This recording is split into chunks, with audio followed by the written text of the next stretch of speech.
Understand the format, यानी आपको अच्छे से ये चीज़ पता होनी चाहिए कि जो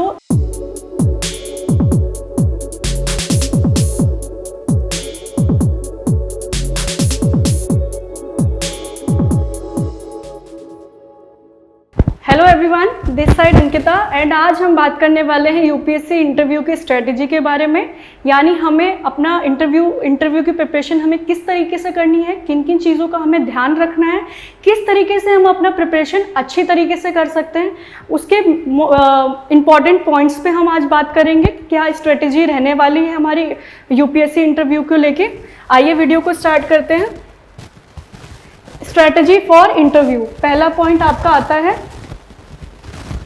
अंडरस्टैंड द फॉर्मेट, यानी आपको अच्छे से ये चीज़ पता होनी चाहिए कि जो यूपीएससी इंटरव्यू का पैनल है वो किस तरीके से रहने वाला है या फॉर्मेट उसका किस तरीके से रहने वाला है। तो इसके बारे में आप सबसे पहले अच्छे से इंफॉर्मेशन लें। अंडरस्टैंड द फॉर्मेट, पहला है आपका जो पैनल कॉम्पोजिशन है वो किस तरीके से रहेगा, यानी ग्रुप ऑफ पैनल जो आपको टेस्ट करेगा वो किस तरीके से रहने वाला है। यानी ये जो पैनल आपको फेस करना पड़ेगा, पैनल जो एक्सपीरियंस इंडिविजुअल, यानी वहाँ पे ग्रुप ऑफ पैनल जो बैठे हुए हैं वो सारे इंडिविजुअली एक्सपीरियंस्ड है। वो आपको एसेस करेंगे पर्सनैलिटी को लेके, knowledge, suitability for civil services, यानी वो आपके नॉलेज को टेस्ट करेंगे, आपके पर्सनैलिटी को टेस्ट करेंगे, सुटेबिलिटी फॉर सिविल सर्विसेज, यानी आप सिविल सर्विसेज के लिए पर्सनैलिटी के बिहाफ पे आप सुटेबल हैं या नहीं है, ये चीज़ें आपकी यहाँ पे टेस्ट की जाएंगी। ठीक है, इस तरीके से आपका पहला पॉइंट रहने वाला है अंडरस्टैंड द फॉर्मेट। ड्यूरेशन जो है आपका, इसका जो ड्यूरेशन रहने वाला है वो 20 to 30 मिनट्स का रहता है। हो सकता है कि एस्पिरेंट्स पे डिपेंड करता है कई बारी कि जो टाइम है वो ऊपर नीचे हो सकता है, 35 to 40 मिनट्स भी हो जाता है। तो इस तरीके से जो आपका ड्यूरेशन है वो आपका इंटरव्यू का रहने वाला है। सेकेंड पॉइंट आपका आता है नो योर डोजियर, यानी आपने जो भी DAF डिटेल एप्लीकेशन फॉर्म में अपनी इंफॉर्मेशन भरी है, यानी पर्सनल इंफॉर्मेशन जो भी आपने वहाँ पे भरा होगा उसके बारे में आपसे क्वेश्चंस हो सकते हैं, इसलिए आपको बहुत अच्छे से वो सारी चीज़ें पता होनी चाहिए। फिर वो हो सकता है कि आपके बैकग्राउंड से रिलेटेड हो सकता है, एजुकेशन से रिलेटेड हो सकता है, हॉबी से रिलेटेड हो सकता है, या फिर इंटरेस्ट से रिलेटेड हो सकता है। ओके, इस तरीके से आपका नो योर डोजियर वाला सेकंड पॉइंट रहने वाला है, जहां पे आपके पर्सनल इंफॉर्मेशन पे क्वेश्चंस हो सकते हैं। ओके, फिर आपका आता है ऑप्शनल सब्जेक्ट, यानी जो आपका ऑप्शनल सब्जेक्ट आप चूज करते हैं, यानी मेंस में आपका 2 पेपर्स ऑप्शनल का होता है, जो आपका ग्रेजुएशन लेवल तक की आपकी सारी जो नॉलेज है आपको होनी चाहिए उस सब्जेक्ट के रिगार्डिंग। तो यहाँ पे आपको ऑप्शनल से रिलेटेड आपसे क्वेश्चंस किए जा सकते हैं, जिसमें आपको स्पेसिफिक आंसर देना है। ठीक है, आपको इसकी डेप्थ नॉलेज होनी चाहिए, मतलब बहुत अच्छे से सारी जानकारी होनी चाहिए आपको इस ऑप्शनल सब्जेक्ट के रिगार्डिंग। तो आपका जो हो सकता है कि आपका जो क्वेश्चन है वो पर्सनल इन्फॉर्मेशन से रिलेटेड हो या ऑप्शनल सब्जेक्ट से रिलेटेड, तो आपको प्रिपेयर रहना है यहाँ पे अपने किसी भी क्वेश्चंस के लिए। थर्ड पॉइंट आता है आपका करंट अफेयर्स, यानी करंट अफेयर्स तो सबसे मेन पॉइंट है आपका यूपीएससी में या फिर कोई और कॉम्पिटिटिव एग्जाम है उसमें भी आपका करंट अफेयर्स आता ही है, बट यहाँ पे आपसे इंटरव्यू में भी करंट अफेयर्स से रिलेटेड क्वेश्चन आपसे पूछा जा सकता है, तो आपको उसके लिए भी बिल्कुल प्रिपेयर रहना है। स्टे अपडेटेड, ठीक है, आपको अपडेटेड रहना है करंट अफेयर्स से, यानी देश दुनिया में जो भी चीज़ें आप इवेंट हो रहे हैं, जो भी चीज़ें चल रही हैं उसके बारे में आपको एक एक चीज़ मालूम होनी चाहिए, पता होनी चाहिए। आप इसके लिए आप डेली बेसिस पे न्यूज़पेपर पढ़ें या फिर फॉलो करें जहाँ पे आपको और न्यूज़ के सोर्स मिले। फोकस ऑन नेशनल और international issue, government policies and social developments, यहाँ पे ये चीज़ आपकी मेन रहने वाली है कि फोकस ऑन नेशनल और इंटरनेशनल इशू, यानी नेशनल और इंटरनेशनल इशूज़ पे बात हो सकती है इंटरव्यू में, तो उसके लिए आपको अपडेटेड रहना है। गवर्नमेंट पॉलिसीज़ हो सकता है, सोशल डेवलपमेंट्स हो सकता है, इस पर आपके क्वेश्चंस हो सकते हैं। फिर आपका आता है इंटीग्रेट करंट अफेयर्स, यानी करंट अफेयर्स के बारे में आपको अच्छे से नॉलेज होनी चाहिए। फिर आपसे जब कोई क्वेश्चन होता है करंट अफेयर्स से रिलेटेड या कुछ इवेंट से रिलेटेड, तो वहाँ पे आपका पॉइंट ऑफ व्यू लिया जाता है। तो यानी इसका मतलब ये है कि करंट अफेयर्स जो भी आपसे उसके बिहाफ पे क्वेश्चन किया जा रहा है उसके बारे में आपको बहुत अच्छे से नॉलेज हो, जब आप उसका आंसर करें तो वो एग्जैक्ट हो। ठीक है। फोर्थ पॉइंट आपका आता है मॉक इंटरव्यू। कई बारी बहुत से एस्पिरेंट्स ये चीज़ करते हैं कि जब आपका इंटरव्यू होने वाला होता है या उससे पहले या जब आप कोई कोचिंग ज्वाइन करते हैं तो आप मॉक इंटरव्यू भी उसमें ऐड ऑन करवाते हैं, जहाँ पे आपको मॉक इंटरव्यू की प्रैक्टिस कराई जाती है। तो वो प्रैक्टिस किस तरीके से प्रैक्टिस इसलिए होती है ताकि आपको उसके बारे में अच्छे से पता चल जाए कि कहाँ पे आपको इम्प्रूवमेंट की ज़रूरत है, कहाँ पे आपको अपना परफॉर्मेंस जानने के लिए यहाँ पे आप मॉक इंटरव्यूज़ देते हैं। Participate in mock interview to get comfortable with the format and receive feedback, यानी आप जब मॉक इंटरव्यू देंगे तो आप फॉर्मेट को ज़्यादा अच्छे से समझ पाएंगे और उसके बाद आपको जो है फीडबैक भी मिलेगा, जिससे आपको पता चलेगा कि आपकी कहाँ पे कमी है, कहाँ पे आपको वहाँ पे काम करने की ज़रूरत है, कहाँ पे आपको अपने आप को ठीक करना है। फिर वो पर्सनैलिटीज से रिलेटेड कुछ भी हो सकता है। रिकॉर्ड योरसेल्फ, आप ये भी कर सकते हैं कि जब आप इंटरव्यू के लिए प्रिपरेशन कर रहे हैं तो आप अपने आप की वीडियो रिकॉर्ड कर सकते हैं आंसर्स देते हुए। फिर उससे आपको पता चलेगा कि आपका जो बॉडी लैंग्वेज है वहाँ पे कहाँ पे आपको इंटरव्यू की इम्प्रूवमेंट की ज़रूरत है। ठीक है। जब आप रिकॉर्ड योरसेल्फ का मतलब ही यही है कि आप जब मॉक इंटरव्यू की प्रिपरेशन करते हैं, एक तो ये होता है कि आप उसकी प्रैक्टिस कर रहे हैं तो आपको फीडबैक मिलता है, फॉर्मेट को आप समझते हैं।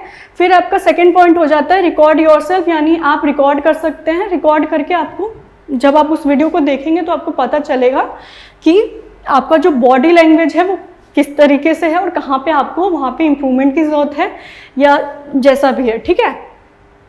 तो ये आपका मॉक इंटरव्यू हो गया। मॉक इंटरव्यू की प्रिपरेशन करें, करंट अफेयर्स की प्रिपरेशन करें, अंडरस्टैंड द फॉर्मेट को समझें और अपने पर्सनल इंफॉर्मेशंस वगैरह के बारे में आपको पता होना चाहिए। फिफ्थ पॉइंट आता है आपका communication skill. Personality test, interview जो है वो आपका पूरा पर्सनैलिटी टेस्ट पे रहने वाला है। यहाँ पे नॉलेज से ज़्यादा आपकी पर्सनैलिटी को टेस्ट किया जाता है। ये बात आपको बहुत अच्छे से समझनी होगी। ठीक है। आपके यहाँ पे कम्युनिकेशन स्किल के बारे में देखा जाता है कि आप कैसे कम्युनिकेट करते हैं, इंटरेक्ट करते हैं, किस तरीके से आप अपनी बात को रखते हैं। ठीक है।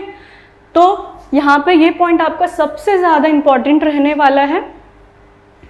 यानी जब आपसे कोई क्वेश्चन किया जा रहा है तो आपको उसका जो आंसर है क्लैरिटी और कॉन्फिडेंस के साथ देना, यानी आप जो भी आंसर करें वो क्लियर होना चाहिए और कॉन्फिडेंट होना चाहिए।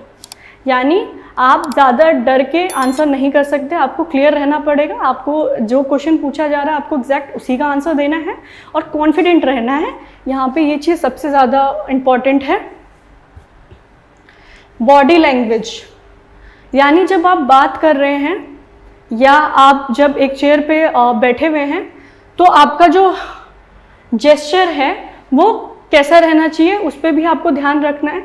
आपको बिल्कुल डिसिप्लिन में रहना है, आई कांटेक्ट मेंटेन करके रखना है, appropriate gesture and aware of your posture, यानी आप किस पोजीशन में बैठे हैं वो सारी चीज़ें हो गई। आपका आई कांटेक्ट हो गया, आपका जेस्चर हो गया, यानी आप कुछ भी ऐसा उल्टा सीधा जेस्चर नहीं दे सकते, आपको बिल्कुल डिसिप्लिन में रहना है। ठीक है। यहाँ पे जो आपका इंटरव्यू है वो आपके प्रेजेंस ऑफ माइंड को टेस्ट करता है। सबसे ज़्यादा इम्पॉर्टेंट ये है, जो आपका यूपीएससी में एग्ज़ाम आपका होता है प्रीलिम्स और मेंस, वो ऑलरेडी आपका नॉलेज बेस्ड हो जाता है। यहाँ पे आपका पूरा पर्सनैलिटी टेस्ट रहने वाला है, आपकी पर्सनैलिटी पे बेस्ड रहने वाला है। तो आपको इस चीज़ को अपने माइंड में क्लियर करके चलना है और इन पॉइंट्स पे आपको काम करना है। 6 पॉइंट आता है आपका जनरल नॉलेज, यानी आपका जनरल नॉलेज कैसा है उसके बिहाफ पे आपसे क्वेश्चंस हो सकते हैं। जैसे बेसिक नॉलेज में आपका आ जाता है history, geography, polity, economy, environment and other relevant subjects. इससे इन सारे सब्जेक्ट्स से आपके बेसिक नॉलेज टेस्ट हो सकता है कहीं से आपसे क्वेश्चन पूछ लिया जाए। फिर इंटरकनेक्शन, यहाँ पे जब आपको बेसिक नॉलेज है हिस्ट्री, ज्योग्राफी या फिर पॉलिटी, इकोनॉमी की, तो उसका कोई भी एक पार्ट उठाकर आपसे पूछ लिया जाता है कि किस तरीके से जो सब्जेक्ट्स है understand how different subjects are interrelated which can help in answer complex questions. ठीक है, ये रहने वाला है कि किस तरीके से इंटरकनेक्शन है सब्जेक्ट्स का आपस में, तो उसके बिहाफ पे आपको क्वेश्चंस आंसर करना है। फिर आपका 7th पॉइंट रहता है personality traits, most important. Self awareness, यानी आपको आपके बारे में ज़्यादा अच्छे से पता होना चाहिए, आपको खुद के बारे में आप अवेयर हो, आपको सारी चीज़ें अपने बारे में पता होनी चाहिए। वो हो सकता है कि स्ट्रेंथ है, वीकनेस है या एक्सपीरियंसेस है, इन पे आपसे क्वेश्चन पुट ऑन हो सकता है, तो इसके लिए आपको प्रिपेयर रहना है। हो सकता है कि आपको स्ट्रेंथ से रिलेटेड आपसे क्वेश्चंस किए जाएं या वीकनेस से रिलेटेड, तो आपको किस तरीके से उसका पॉजिटिव आंसर करना है इसका आपको ध्यान रखना है। ठीक है, be honest and authentic in your responses, यानी आप जो भी आंसर कर रहे हैं वो ऑनेस्ट होना चाहिए, डिसिप्लिन में होना चाहिए, क्लियर होना चाहिए, कॉन्फिडेंट होना चाहिए। ठीक है, values and ethics, be prepared to discuss your values and ethical stance of various issues. इस पे भी आपके क्वेश्चन पुट ऑन होते हैं, जहाँ पे आपके वैल्यूज ऑफ एथिक्स के बारे में क्वेश्चन पूछा जाता है या उसके बारे में डिस्कस किया जाता है, तो आप जो आंसर करेंगे वो बिल्कुल ही पॉजिटिव होना चाहिए, करेक्ट होना चाहिए। 8 पॉइंट आता है आपका सिनेरियो बेस्ड क्वेश्चन। यहाँ पे इससे रिलेटेड आपसे सबसे ज़्यादा क्वेश्चन पूछे जाते हैं। पहला आता है आपका प्रॉब्लम सॉल्विंग, यानी जो भी आप आंसर कर रहे हैं उसमें आप किस तरीके से उस सिचुएशन को सॉल्व करते हैं, इससे रिलेटेड होने वाला, यानी आपसे हाइपोथेटिकल सिनेरियोज के बारे में पूछ लिया और हाउ वुड बी एड्रेस। तो आप अगर सिविल सर्वेंट हैं तो आप उस सिचुएशन में क्या करेंगे, किस तरीके से उससे डील अप करेंगे, उससे रिलेटेड आपसे क्वेश्चन पूछा जाता है, तो आपको उसके लिए बिल्कुल प्रिपेयर रहना है। फिर आता है आपका decision making, highlight your decision making process and reasoning, यानी आपसे कोई भी क्वेश्चंस किया जा सकता है जहाँ पे आपको आंसर करना होगा या आपको डिसीजन लेना होगा और आपको वहाँ पे अपना जो डिसीजन है वो उसको बताना है। 9th पॉइंट आपका आता है मेंटेन कंपोजर, स्टे काम। जब आप इंटरव्यू दे रहे हैं तो आपको कामनेस के साथ सारी चीज़ों को हैंडल करना है। अगर आपको कोई क्वेश्चन का आंसर आता है तो ठीक है, आप आंसर करें, अगर आपको नहीं आता है तो आप वहाँ पे घबराएं नहीं, काम होकर एडमिट करें कि ठीक है, या आपको इसका आंसर नहीं पता है तो वो ऑटोमेटिकली वो आगे हो जाएंगे। तो यहाँ पे लिखा हुआ है if you don't know an answer it is okay to admit it gracefully, यानी आपको नहीं आता आप बोल सकते हैं।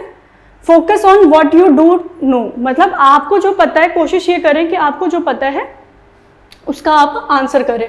पॉजिटिव एटीट्यूड, यानी जो भी आप आंसर कर रहे हैं वो आपका पॉजिटिव होना चाहिए और जो आपका जेस्चर है वो पॉजिटिव होना चाहिए। इस तरीके से पूरा रहने वाला है। Approach the interview with a positive mindset, सबसे इंपॉर्टेंट, जो भी आप आंसर कर रहे हैं पॉजिटिविटी के साथ देना है आपको।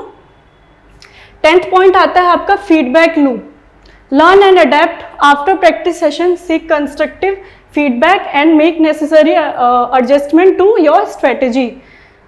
यानी जब आप इंटरव्यू की कोई प्रिपरेशन कर रहे हैं या कोई भी मॉक टेस्ट ले रहे हैं तो वहाँ पे आपके लिए हो जाएगा कि आप वहाँ पे सीखेंगे भी और अपने जितनी भी आपकी कमियां हैं वो भी आपको वहाँ पे पता चलता है।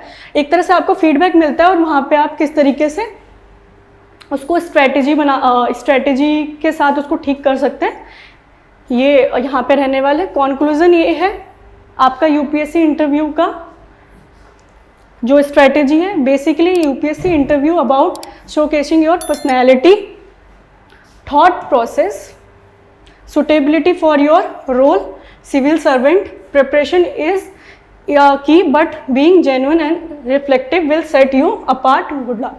So कंक्लूजन ये रहने वाला है कि पूरा जो इंटरव्यू है वो आपके पर्सनैलिटी बेस्ड रहने वाला है, आपके थॉट प्रोसेस पे रहने वाला है। सुटेबिलिटी यानी सिविल सर्वेंट के लिए आपकी पर्सनैलिटी सुटेबल है या नहीं, इस पे ही रहने वाला है। इसलिए इसके बिहाफ पे आपसे जो क्वेश्चन किया जाएगा उस पर आपको पॉजिटिविटी के साथ आंसर करना है, ठीक है।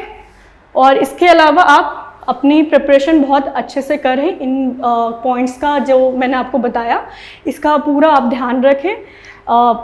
जो भी आप प्रिपरेशन कर रहे हैं आप कोशिश पूरी ये रखें कि इन पॉइंट्स को आपको उसमें इंक्लूड करना है प्रिपरेशन में, और अपनी प्रिपरेशन अच्छे से करना है। So good luck. I hope कि ये वीडियो आपके लिए हेल्पफुल रही होगी। Thank you. मिलती हूँ नेक्स्ट वीडियो में, तब तक के लिए बाय बाय।